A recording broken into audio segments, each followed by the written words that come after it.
Now, I should be joined on Zoom by two incredible women who I've had the pleasure of meeting in the studio, and especially to Sylvia Kemp, because we've been doing the book club now for 14 years.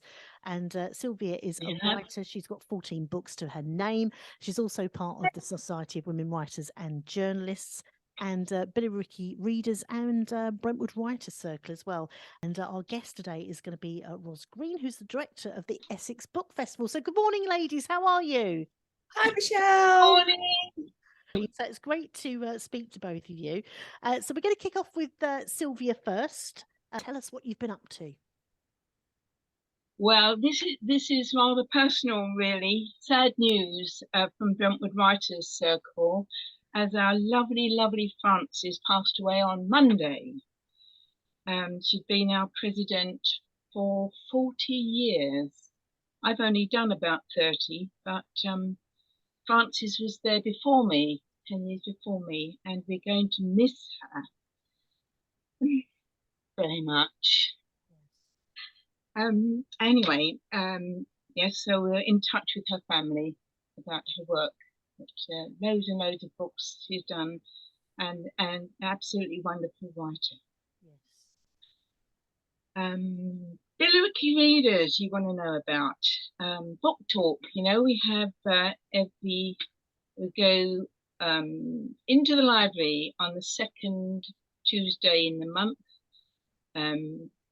Dozen readers, very excited about upcoming book festival, but Ros is going to tell us a bit about that a bit later. But hopefully some of them will come to certainly Brentwood. Billericay will be having speakers, and of course at Chelmsford.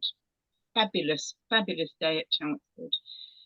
Anyway, we're lucky to have lots of books applied to us.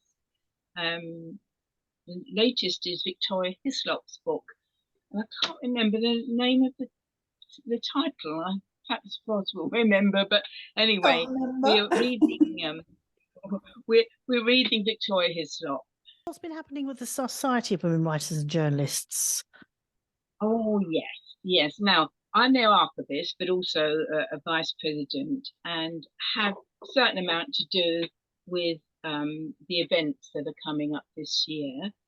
Next month we are going to be at the Victory Services Club in the West End, and because we've got such a collection of different genres of writing, our members seem to do everything, but one of them is making short film, and two of our people, Anne and Benita, have been invited to Hollywood to show off their new little film.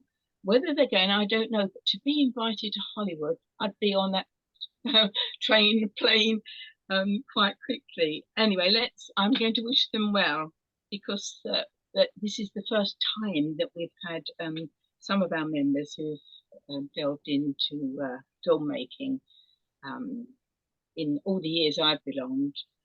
So lots happening. Yesterday I was interviewed by BBC Wales producer Jenny Crane, talking about the research into one of their most famous poets, Fanny Hancock, and her life in London during World War II. So I spent, nearly an hour talking to their producer about the poem that Fanny wrote about our own king when he was born, and that's quite a famous poem. So I'll be using that on my website. So lots coming up. And have the you biggie, of course. Sorry, go ahead. But the biggie is, of course, the Essex Book Festival. But I've got an expert here, so I'm not going to say anything about that, except I hope to see Ros at some of the events, and particularly on the 2nd of June. Yeah, so, we are going to talk. Yep, we're going to be talking to Ros in a second. Have you done this month's? Because you normally do a 60-second of history, Sylvia. So have you done it for this month? Well, yes, I have. I sometimes go over the minute, which annoys me. This is about Essex. Brentwood's earliest telephone exchange was set up in 1908 from the front parlour of a private house in King's Road near the station. It served 35 subscribers. 4 years later, the National Telegraph Company took over the system as more people wanted their own telephone. In 1932, Brentwood opened a purpose-built exchange in Queen's Road. And in 1939, we had 1,600 lines, which kept increasing. By 1960, we had 5,000 subscriber list, and soon the exchange was bursting. Something had to be done with the coming of the new STD exchange in Ongar in 1973. The Queen's Road building closed and was replaced by St Thomas's Court, which looked after the elderly now. Well done, Sylvia. Again, well done. Always getting you a very good afternoon, and this is part 2 of the book club. We're still joined by Sylvia Kent, who is a writer and journalist and vlogger as well. And we're also joined now by Ros Green, who is the director of the Essex Book Festival. Last spoke to Ros on the show back in 2017, and we had a great chat then. So it's lovely to speak to you again, and thank you I know you're very busy at the moment, so thank you very much for giving us your time. No, it's wonderful to be here, Michelle and Sylvia. Lovely. So just if we go back, tell us how the Essex Book Festival, first of all, when did it actually start? It was set up in 1999 by Essex Libraries. And then in 2011, it became an independent charity. And since then, I think it's changed quite a lot since then. But Sylvia has been around the festival, I think, probably since its inception. Might be wrong. I haven't. Yeah, she's nodding. Yeah. Now, when we spoke, I think in 2017, there were 60 events taking place. So how many over the years? It's got busier and busier, hasn't it? Yeah, this year we've got over 100 actually taking place in June, but we're also doing other stuff throughout the year now, particularly with schools. So yeah, it's definitely evolving, Michelle. So tell us about some of the events that are going to be taking place. Well, shall I focus on the ones that are sort of in the Brentwood area and Chelmsford area? Yeah, that'd be great. Because you've got some fantastic ones. Well, the first one is Eleanor Shearer's River Sing Me Home. That's Brentwood Library on the 8th of June. Eleanor Shearer's grandparents arrived on the Windrush, so it has sort of a local feeling in terms of Tilbury Docks. And it's all about a woman who's freed from slavery, and she goes looking for her children who have been sold to different owners around the Caribbean. And it's a really interesting novel. And I think the thing that's really interesting is what she finds when she finds her children. So it's actually very poignant. So we've got that one. I'm very excited about that. Another one that I think it will be really interesting because of Whalley Place. We've got I'm not supposed to say this, but I'm going to say it. This is my favourite book of the festival. Mm-hmm. And it's Miss Wilmot's Ghosts by Sandra Lawrence. Oh. And it's a memoir of the botanist and award-winning gardener who sort of in the early part of the 20th century carved out and planted the garden at Whalley Place. Yes. And she was a very maverick, eccentric, colourful lady. And it's just such a funny, brilliant book, and also makes you really think about the legacy that you can have in your lifetime. That's taking place at Highlands House in Chelmsford on the 18th of June. So I'm massively excited about that. Then sort of around another gardeny theme, although it's not really about a garden, we've got Sarah Hardy at Billericay Library, and she's written The Wall Garden, and that's on the 29th of June. And that's another of my favourite books in the festival. You can always tell when they're my favourites because I choose to chair the event. And The Wall Garden, I think, is really interesting because it's set in 1946 in a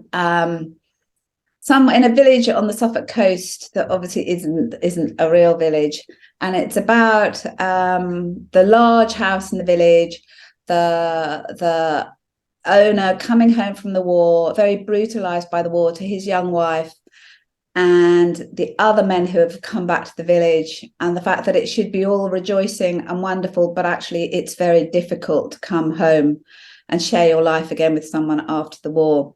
So that's another really intriguing book. There are three books. So that's Miss Wilmot's Ghosts, that's River Sing Me Home, and The Walled Garden, and I can recommend them all. And then what's the other one that I was thinking? Oh, and actually on the same day at Highlands House, we've got Henry Dimbleby, who wrote the National Food Strategy and I think is David Dimbleby's son. He also set up Leon Restaurant. So he's going to be talking about his book Ravenous, and that's all about how we should eat to save the planet. And again, a really interesting book. Yes.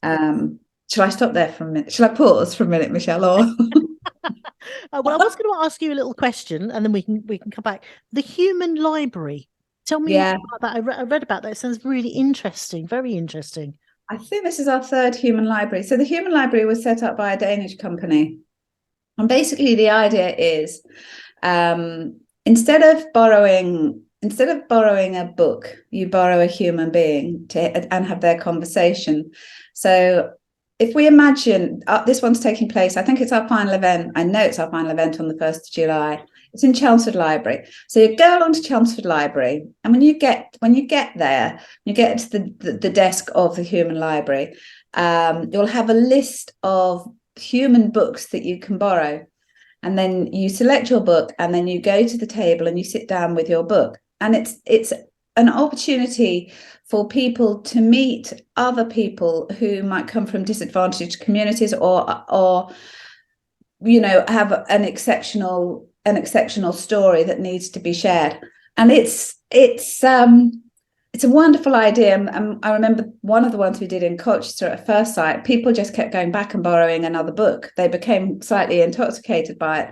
And we had everything from, a mother of an autistic son through to someone from Black History Month through to, I can't remember, but, a real someone who was homeless at the time, someone who was a refugee, just a chance to have a one-to-one conversation. And it's now, they now take place all over the world, and it's quite moving and poignant. And because it's one-to-one, you don't have to say, you don't have to have a 5-minute conversation. You don't have to have, or you can have a 20-minute conversation. You literally borrow that book and chat in a safe environment. Yeah. So that's really important to us. And that's also, human libraries. So. Yeah. It's fantastic. The festival's also accessible for people who might not be able to attend in person as well. Yeah, so we've got some Zoom events. One of the ones that I thoroughly recommend is taking place in partnership with Appetite Book Club, which is the largest book club in the county and until recently was the largest in the UK. So we've got Abi Dare, a British Nigerian writer, she's a best-selling author with New York Times. Her book, The Girl with the Louding Voice, has been amazing everywhere. And so Abby will be talking to Joe Caldwell, who heads up the book club at the Mercury Theatre, but people can join via Zoom for free. So, and we also have another event hosted by the libraries, and that's with Benji Kusi, and he's talking about mental health and looking after yourself. Again, that's free online. And we probably have something else, and I can't off the top of my head. But it's all on our website, www.essexbookfestival.org.uk. I was going to say, Ros, how long does this take to organise? Because there's yourself and there are a team, but how long does it take to put all this together? When this finishes, are you going to be starting the festival for 2024? Is that how long it takes? Well, actually, the team is just myself and Claire, the festival manager, who works 3 days a week. So we do it all. Wow. Just for context. And I'm already booking things for next year, and I already know the shape of next year's festival. Wow. So I've got a pretty good idea. It goes on all year round. September, that's probably a quiet, kind of a reflective month. But the rest of the year, yeah, we're just constantly working on it. Do you remember what book really got you interested in reading? Was it something in childhood that you read and you just thought, I need more of this? Do you actually remember what the series of books would be? In terms of childhood books, or Moonfleet was the first book, and then shortly, and I love Charlotte's Web. But I wasn't a great reader as a child because I was a very outdoorsy, climbing trees, making camps kind of child. Yeah. And then when I read Great Expectations when I was about 14, and I realised that Charles Dickens wrote 2 endings to it, then I started thinking about how people wrote. So he wrote one that was popular, and then he wrote the ending for himself. And then I suddenly realised how magical it was. So there were those, and then the other one was The Rainbow by D.H. Lawrence. And then I'll stop now, but T.S. Eliot's 4 Quartets. They made it impossible for me to ignore literature. What advice would you give somebody who might be thinking about writing but doesn't really know where to start? Well, for a start, reading, I think, is essential. But locally, we've got our Essex Writers' Day at Chelmsford Library. And again, I can't remember which date it is. It's on a Saturday, and it's on our website. 26. Sorry? 26, is it? Or 24? Hang on, let's just find it. Clarify, because it's too important to not know. It is on Saturday the 24th, 10 a.m. to 4 p.m. 24. We've got writers' workshops, networking opportunities, and that's the best first entry point, I think. Yeah. I mean, Sylvia is nodding along with me. I just think you become part of a community. I also think join local writers' groups. I mean, you've got the amazing Brentwood Writers Group. I'm not a member of a writers group, but I'm based within the Department for Creative Writing at the University of Essex. So I'm sort of in the midst of that. But I do think writers need to talk to each other and share each other's work and buoy each other along, because there's a lot of rejections, and also you can get a lot of good critical support if you're confident enough to take it. That would be my advice. Yeah. And also it's similar to, I'm a musician, and it's quite similar that sometimes with writers that we love, we go, oh, I'm going to play that bit of music because I love it. And then you hear something new. And it's the same with the writer, that you might actually think outside the box. If you're out there at the moment and you've heard a couple of recommendations from Ros, and if you're used to reading the same writer all the time because, you like their style, think outside and read something slightly different out of your comfort zone, because it could take you off in a completely different direction. Yeah, I think that's a really, really valid point. I mean, one of the things that we really try and encourage, and I always say, is pick one event in the brochure that you'd never dream of going to. And because it is that thing of thinking outside the box. I do it just in terms of the festival. I could just go to meetings with people who I have everything in common with and have a lovely little bubble conversation about writing. But I get invited to lots of meetings, and I always make sure that, about every 4th meeting I say yes to, because I'm going to find out things and meet people and think slightly differently after that. I think it's really important. Yeah, got the Essex Book Festival, which is taking place. There's going to be so many writers, so many different events. There's something for everybody, whether you can get there in person or, as Ros said, there are Zoom events going on. And the best place, as you said, is to go to the website. And you can book tickets there. Is most of the Essex Books Festival free, and then some of them are a charge? How does it work? I think it's about 50% now. 50% ticket price, 50% free, and that's changed dramatically over the years because nearly everything had a cost initially. But we're really aware of the cost of living. And so, for example, at our big family days at Cressing Temple Barns on the 25th, Midsummer Madness, entry's free, car parking's free. We're even, we're really pushing people bringing picnics so that you don't have to spend a penny. Yes. And that's really, really important to us. Yes. So as you heard from Ros there, 50% possibly pay for, and the other 50% you don't have to. So you can go along as a family and go along and go and meet some of the writers, and as you said, get outside of your comfort zone and bring some new writers into your life, because it's just the world. I love the world of books, and as we mentioned before, when you came in 2017, we were talking about Kindles, and I was saying how I love a book. I love a proper book. I buy books from shops, or you can get books obviously in the library, but I just love the feel of a book. Yeah, and actually I think the printed book has sort of had a bit of a renaissance. Yes. Yeah. You see people reading them again on trains and on buses. Yes. Bookshops, independent bookshops are thriving. Yeah.